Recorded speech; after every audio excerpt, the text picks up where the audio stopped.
Hello, welcome. Let's look at this question 13, Higher Edusel GCSE exam paper, November 2022. So P is inversely proportional to T.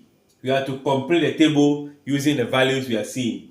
So first of all, let's have that inverse variation, which says that P is inversely proportional to T.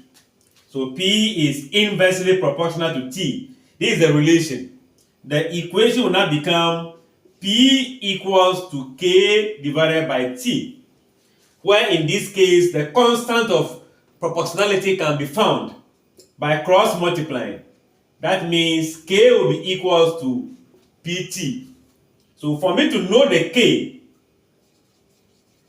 when P is 1, T will be 100 from the table. They have given at that value, the two values. So that is the case. Then your K will be equals to P, which is 1, times T, which is 100, give you 100. So now we are going to have the relation as, where is it? From here. P equals to K, which is 100, divided by T. That's the relation connecting P and T. So from here that I am looking for P, I will say that when T equals to 25, what will be P? 100 over T, which is 25. I guess that will be 4. So it means in this table, I'll be having here to be 4. Do you see that? Then here I am looking for T also.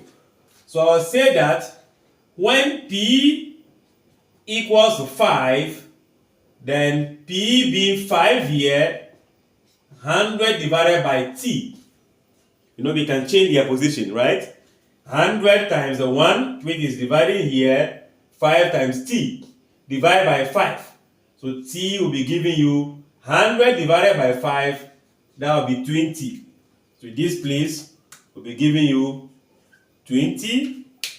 We are looking for this, which is P.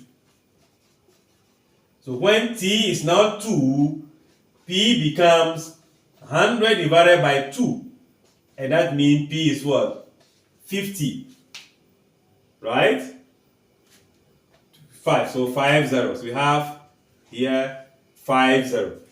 We can see in inverse variation, as one quantity is decreasing, the other quantity will be increasing. You see, this is decreasing, this is what? Increasing. Alright. If the concept is clear, don't forget to share, don't forget to subscribe, like, and leave a comment below. Bye-bye.